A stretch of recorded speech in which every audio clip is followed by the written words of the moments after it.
Now available in paperback and Kindle Unlimited. John Haynes, the man with nothing to lose. The man who rules the world runs into the irresistible force of a man with nothing to lose in this action-packed, all-new John Haynes series adventure. Get the regular and variant editions of John Haynes, the man with nothing to lose on Amazon.com today.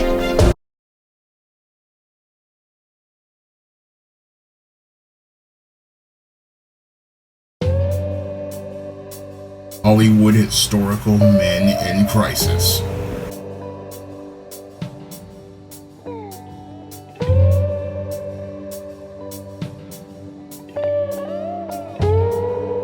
One of my viewers wanted me to do another installment in the Hollywood Historical Men in Crisis series. And for this installment in the Hollywood Historical Men in Crisis series, I'm going to be talking about ECW wrestler Jerome New Jack Young.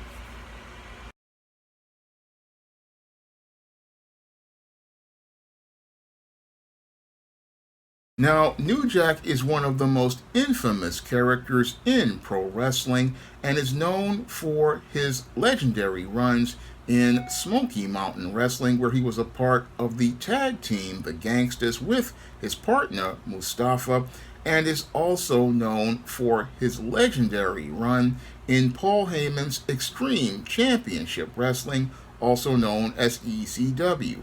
And in those wrestling organizations, New Jack became notorious for taking the most dangerous bumps in hardcore wrestling and taking incredibly dangerous risks, and was known for participating in infamous hardcore wrestling events such as the 1996 mass transit incident where his opponent almost died, and an altercation with another wrestler known as Gypsy Joe, and is known for, again, having a just a very abrasive style as related to being on the microphone, and known for going out here and cooking and roasting his opponents in the ring with the microphone, and is also known for shooting on opponents as related to interviews in and out of the ring. And before New Jack became an icon of hardcore wrestling in the ring, he was on the road to becoming a man in crisis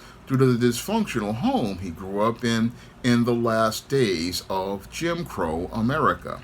Now, New Jack was actually born Jerome Young on January 3rd of 1963 in Greensboro, North Carolina.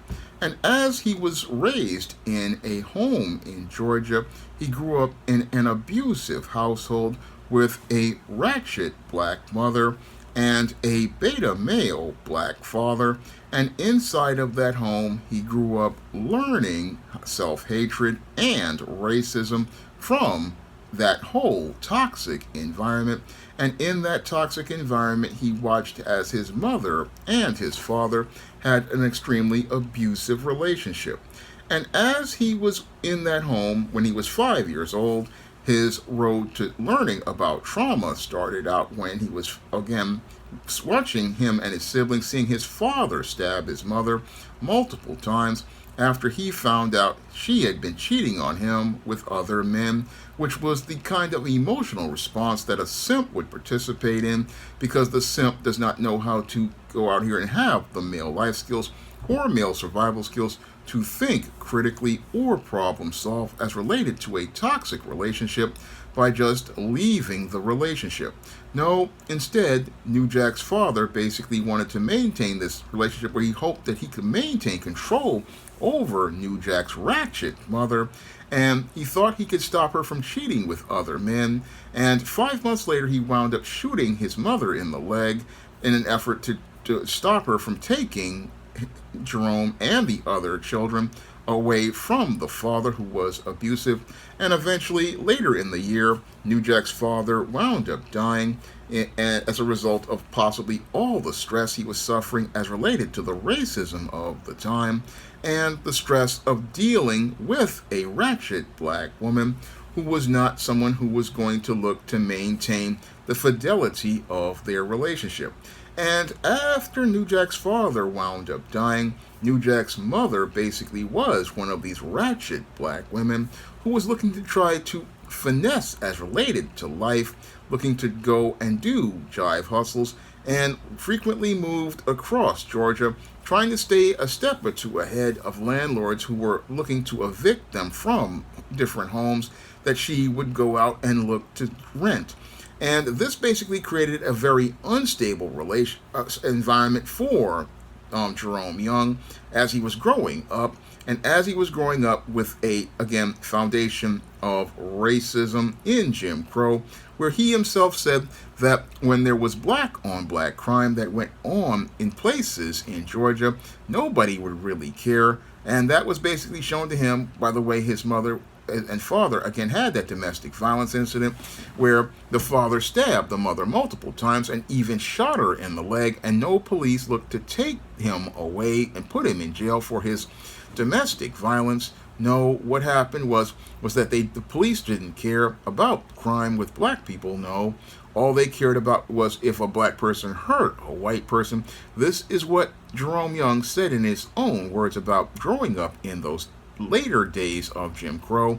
And as he grew up in those later days of Jim Crow, again, he was again growing up in this unstable environment, an unstable environment that basically where he was dealing with racism, dealing with a mother who really wasn't really caring too much about him, but caring about basically looking to finesse people, and attended various schools and eventually wound up graduating in 1981. Now, he had some skills with football and wound up attending Clark Atlanta University. Unfortunately, because he didn't have proper male life skills or male survival skills, he couldn't take that road to be able to go all the way to college and be able to get his degree. No, he was continuing to participate in the dysfunctional behavior he learned in the streets as his mother was out here modeling ratchet behavior for him and learning ratchet behavior from different types of guys in the street. And as he learned this ratchet behavior, he was at the age of 15, as he was going to school, he began robbing stores such as gas stations and other different types of stores, and eventually wound up getting caught and doing 2 years in prison for aggravated robbery. And then after doing that time in prison, he wound up working as a truck driver before spending the next decade doing bounty hunting. Now, after doing that decade of bounty hunting from about 1983 to about 1992, he eventually wound up going from hunting down criminals to going into the world of wrestling.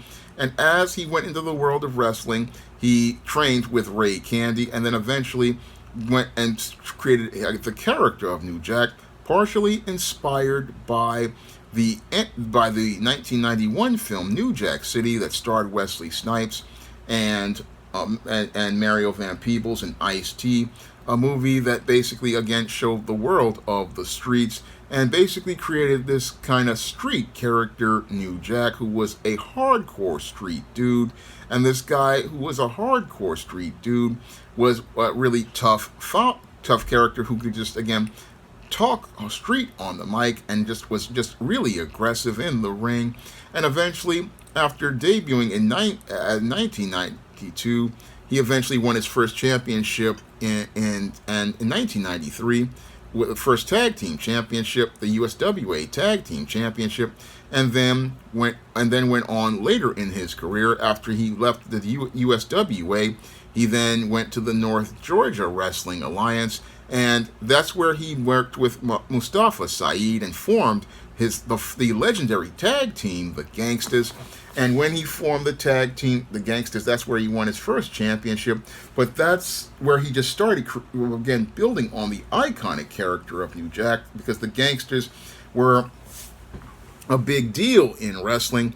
And eventually, what happened with New Jack was he started to build his name and reputation with Smoky Mountain Wrestling. Now, Smoky Mountain Wrestling was the place where New Jack basically started to become a star.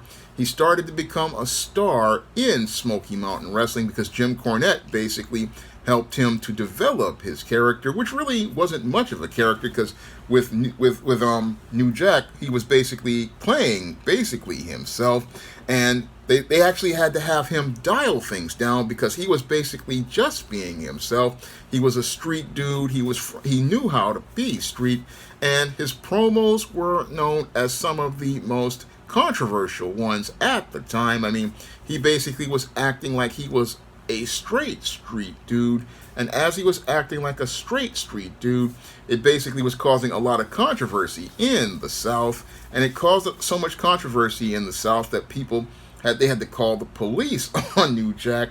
And in one case, a couple of times he got arrested, and other times they needed the police to protect New Jack from all of the racists and white folks who were just so upset about New Jack being this super brute black man, and him and the gangsters going out here actually acting like they were jacking people and driving around with a car with a Malcolm X on the front, logo on the front. So the gangsters again generated a lot of controversy in the South, and they caused a lot of buzz. I mean, people were going out to go see the gangsters, who were also known as the New Jack, these New Jack militants. And again, there was sort of like a riff on the Nation of Domination, which was run by Farouk and had The Rock in it. But the New Jack's gangsters were they were just like real gangsters, and again, basically had people so heated in the South, and so heated that they put disclaimers on their shows saying that the views of the gangsters are not those of Smoky Mountain Wrestling or the television stations they were on, and even the NAACP wanted to denounce the gangsters, but that allowed New Jack to basically get more heat because he just basically didn't care, and he cut more heat on the NAACP, or as I call them, the National Association for the Advancement for Certain Colored People. And when the gangsters basically came to certain cities, they even had Ku Klux Klansmen who basically were looking for them and had police who wanted to stop their shows. I mean, that's how controversial that New Jack was when he was a part of the gangsters gimmick, and eventually they basically had to stop using the Malcolm X Corvette and started to use a rusty van to go to their events because the gangsters drew so much heat. And again, this heat basically turned New Jack into a major star of Smoky Mountain Wrestling. And as New Jack became a star of Smoky Mountain Wrestling, we didn't know if it was kayfabe or real, because the whole thing is Jerome Young basically, again, was not playing a character. This was basically himself, and many of the bookers like Jim Cornette had to tell him to dial it down because he was just so intense. I mean, he was so intense that you basically felt his threat, but you felt his threat because he, again, was an ex-offender. He was a guy who ran the streets, and oftentimes he would go out and have his ring entrance with Ice Cube and Dr. Dre's Natural Born Killers. I mean, that's how hardcore he was as related to his overall image. It wasn't really an image. He really was that kind of guy. And when he would wrestle, again, he had a really hardcore stiff style that basically you didn't know whether you were wrestling him or fighting him. And eventually, it was part of Smoky Mountain Wrestling, eventually the character, even though he was over, people just didn't like him at all. And eventually people stopped coming. So what happened was New Jack wound up leaving Smoky Mountain Wrestling, and he went to go work at ECW with Paul Heyman. Now, as New Jack and his partner Mustafa came into ECW, this is where he went from being a star in the South to becoming a national star. And New Jack became a national star as he worked with his partner in numerous matches at ECW. And the gangsters again became a big part of it as related to becoming stars. And as they became stars in ECW, and the ECW started to become more popular, eventually New Jack wound up getting the ECW World Tag Team Championship 3 times with Mustafa. With Saeed, he did 2, and one with John Kronos. And again, he has been, again, a hardcore champion, and again, is known for having multiple title runs with different organizations. But he was known for his biggest star of being in ECW. And again, in ECW, this is where he had, again, a lot of controversy as related to his work on the mic, and is known for the infamous mass transit incident. Now, this mass transit incident really wasn't New Jack's fault, because they brought in a kid who lied about his age, this mass transit kid who was doing a bus driver gimmick, and he was supposed to be in this tag team match with New Jack. And as they were in this match, basically, the kid brought out a blade and told New Jack to blade him, and then as he got bladed, what happened was, blading means that they cut the person to make it look like it's blood. But as that happened, what happens with things as related to this incident was the guy wound up bleeding so much he almost wound up bleeding to death, and they wanted to arrest New Jack for what happened in the ring. But the whole thing, it wasn't New Jack's fault. No, what happened was this kid basically was the one who basically told him to cut him, and it was all part of a booked match. Now, after this whole incident, they arrested New Jack, but all the charges were dropped, and eventually he wound up getting acquitted. And the kid tried to sue New Jack for damages, but got nothing at all, and eventually wound up dying from gastric bypass surgery. And New Jack continued to go on with his career, and as he went on with his career, he went from being in the tag team with Mustafa Saeed to winding up creating a new team, the Gangstonators, I think that's what it's called.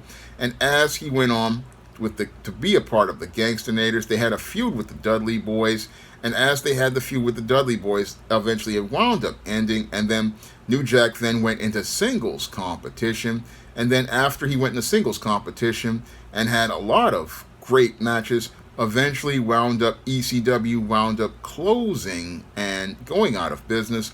And then after it went out of business, New Jack then went over to the independent circuit, worked for XPW, and as he worked for XPW, he competed in many shows, including the ECW reunion show, and continued to show off how he would be going extreme. Again, this was a guy who would go out here and jump from incredible heights or fall through multiple things like multiple tables, and basically, again, wound up in incidents like the Vic Grimes incident, where Vic Grimes was supposed to fall through the tables, but what happened was he wound up he missed everything and was within the foot of missing the ring completely, and again wound up with severe injuries like dislocating his ankle and other things. So that was, again, something that happened as related to things in the ring, because everything with New Jack was very, very unpredictable, and he had numerous incidents like, the Vic Grimes incident, and he had another incident in 2003 with Gypsy Joe. And again, the whole thing was, he did this with a 69-year-old man. I mean, just the kind of crazy stuff that he would say and do in the ring, I mean, just was absolutely crazy. And that was all part of what made New Jack a star. But as he continued to work in different organizations, like he worked in TNA, he also did some dark shows for WWE. I mean, all of this started to take a toll on New Jack's body, and New Jack was still trying to continue to work, even though he had a series of health issues. I mean, he was still trying to work because this was what he did as related to his career.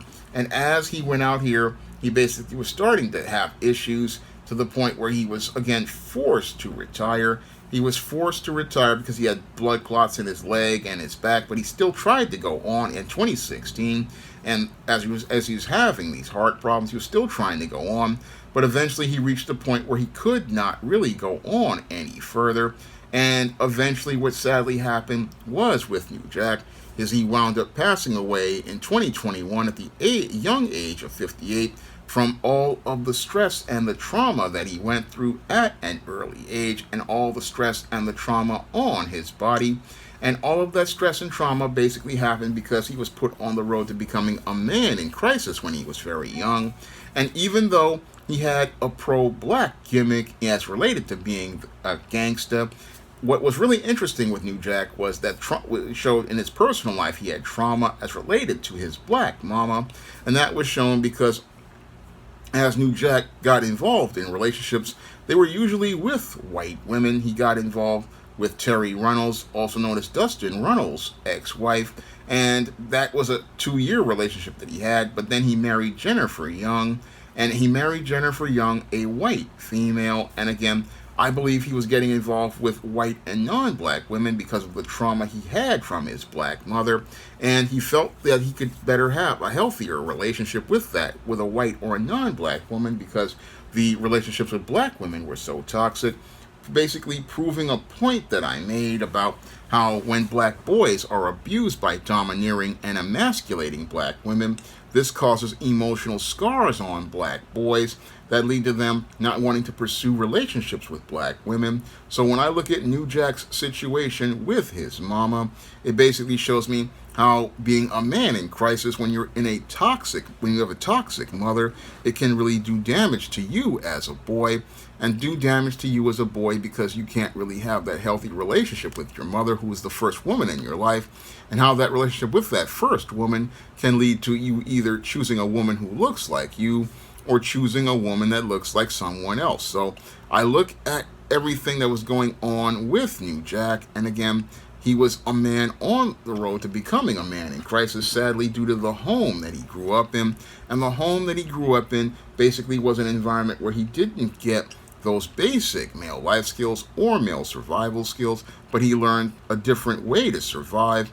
And again, even though he had all of these crises in his life, he still went on to go out and have a family. Again, he has 5 children.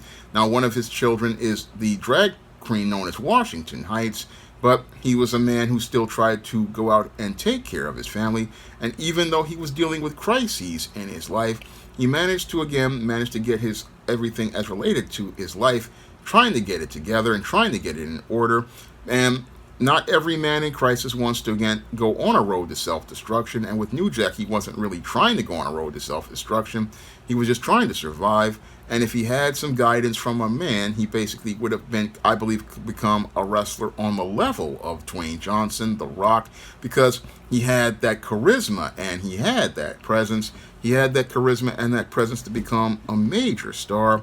But because of the situations that he had as related to being a man in crisis, he never was able to actualize his potential to become the superstar I believe he really could have become. Now, if you want to learn more about what leads to men winding up on the road to becoming men in crisis, you can pick up my book, The Man Crisis, on Amazon.com in paperback and Kindle format. You can also find The Man Crisis at other online booksellers like Draft to Digital, Google Play, Barnes & Noble, and big box retailers like Walmart and Target. And if you'd like to see me do another installment of the Hollywood Historical Men in Crisis series, you can do like the viewer did who requested this video and send in a donation of a minimum of $15 to the Cash App or the PayPal by clicking the link in the description box. And if I know something about that individual, I will make that video for you. That's all for this installment of the Hollywood Historical Men in Crisis series. You can rate, comment, and subscribe. Now available, paperback and Kindle Unlimited, ISIS, the main event. It's carnage inside of a steel cage when the goddess next door steps in the squared circle with the beast from the boss in this action-packed all-new ISIS series adventure. Get ISIS, the main event, paperback and Kindle Unlimited today. Support Black-owned and Black-operated digital broadcast media. www.niceradionetwork.com. Nice Radio Network, broadcasting 24 hours a day, 7 days a week.